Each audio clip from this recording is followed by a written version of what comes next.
Antonio Daniels is an analyst for the Pelicans who could certainly use Zion. He used to do the Oklahoma City Thunder games. He defended Westbrook to the core. And now that Westbrook has gone off the rails in Los Angeles, it's a perfect time to bring on Antonio Daniels, one of my favorite guests. Okay, so here's the thing.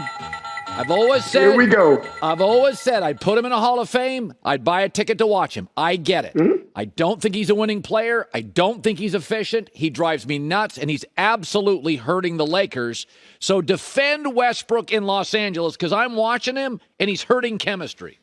The thing is, I can't defend him. I can defend his resume. I can defend what he's accomplished. I can defend the player that he is, but I can't defend the fit in LA. Because I'll say this, Colin. I have come on this show numerous times and defended Russell Westbrook, but I wasn't on board with this fit. Anytime you talk about trades or free agent acquisition, for me, it's not about the name. It's not about the number on the jersey. It's about the skill set and the fit. And if you look at Russell Westbrook, what he does, how does his skill set complement what the Lakers need? It doesn't. Which is basically, how does his skill set complement what LeBron James and Anthony Davis need? That's what the NBA is all about, plain and simple. And as much as I love Russell, I wasn't on board with this fit. I'll defend him. I'll defend his Hall of Fame resume, top 75, all of that stuff. But just because I can defend him on one other area doesn't mean I can't be critical in another area and say, you know what, it just doesn't fit with him, LeBron James, Anthony Davis. All right, so fans these days are getting kind of tired of the Ben Simmons won't play and James Harden's going to force his way out. Now, I will say that. I think Philadelphia is going to be a handful. I like Harden. For sure. I just think when he's not engaged, which is about 10% of his career, he's a pain in the butt. But when he is engaged, he's literally a savant offensively. He's a brilliant player. I think Philadelphia could win the East. I'm totally on board with this. I think he's become a better distributor over the last 3 years, which tells me he's an adaptable player. I don't think Westbrook quite is. So I am totally in on the Philadelphia moves. I'm not on Brooklyn. I don't trust Simmons. I think Philadelphia won the trade. Your thoughts? I'm in on both. This is one of those trades for me. I felt like it was even. I felt like Brooklyn made out. I also felt like Philly made out. And again, for me, it's about the fit. So even prior to James Harden going and joining Joel Embiid, I was all on board for that. Because you can't think of two players who are a Batman and a Robin and their skill sets don't complement each other like Joel Embiid and Ben Simmons didn't. What Joel Embiid needed, Ben Simmons couldn't do. Yeah. What Ben Simmons needed, Joel Embiid couldn't do. What James Harden does and brings to the table is exactly what Joel Embiid needs. He needs space, and he also needs someone that's not going to play too fast, that understands when to slow it down, when to get him the basketball, and he can score, give him some space, and he can distribute the basketball. So this is a fit. Like Ben Simmons and Joel Embiid was like oil and water. These two, meaning James Harden and Joel Embiid, this is a perfect fit for me. But I'll say this again. I'm on board with Ben Simmons as well and how he would fit with Kyrie Irving and Kevin Durant. All right, let's go to the Zion thing. I love him. He's joyful. But J.J. Redick, who played with him, said he's detached. He didn't text C.J. McCollum right out of it. That's fair. I'm not. I'm very pro Zion. It does worry me. I just read Coach K's book, and they say they love Zion, but he's very private. The Williams family, Zion Williamson family, is very private. Duke didn't know they had him until he put the hat on. And that's not the way Duke recruits. So he's a very private kid. The family's private, I guess. I just learned that in the last couple of weeks finishing up that book. Aren't you a little concerned he's rehabbing in Portland? What does that tell me? I'm not.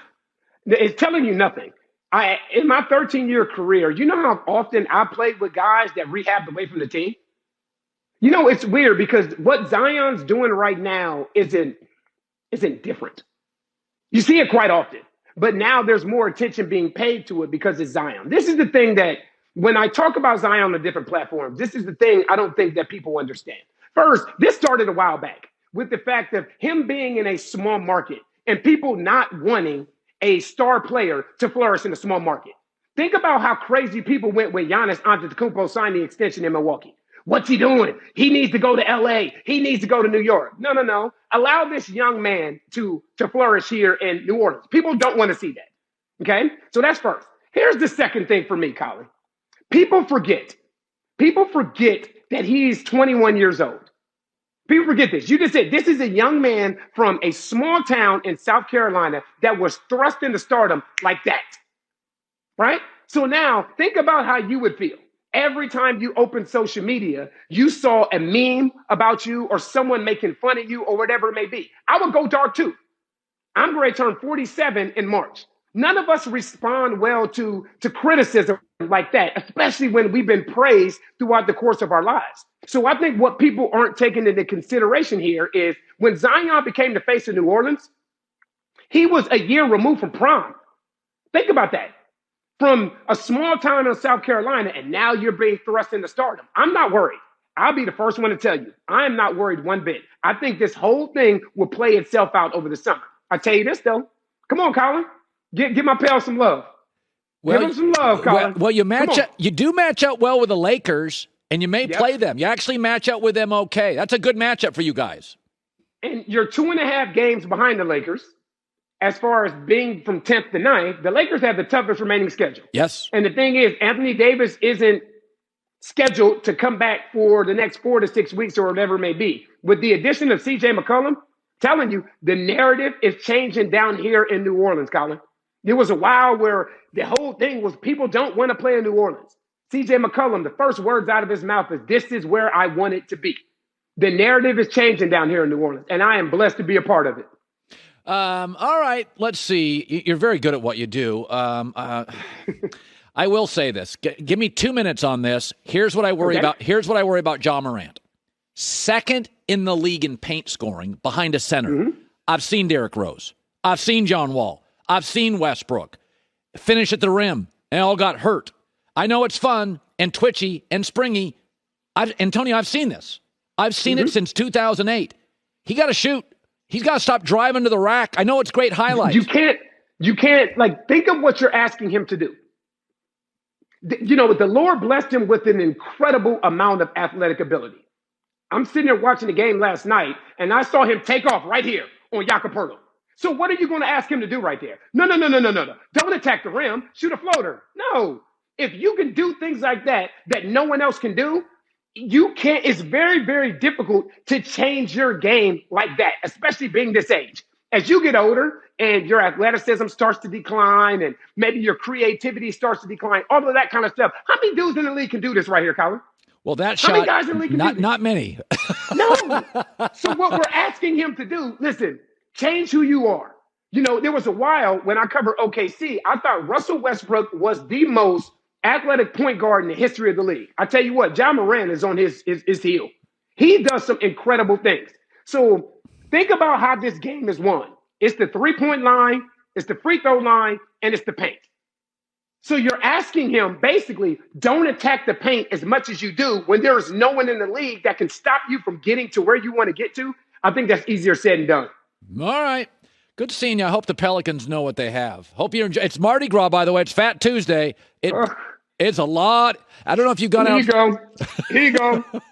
Here you go, Colin. Yes, it is Fat Tuesday, and it is crazy down here. One cocktail day. I know that's hard in New Orleans. Just one, then get rest for the game tomorrow.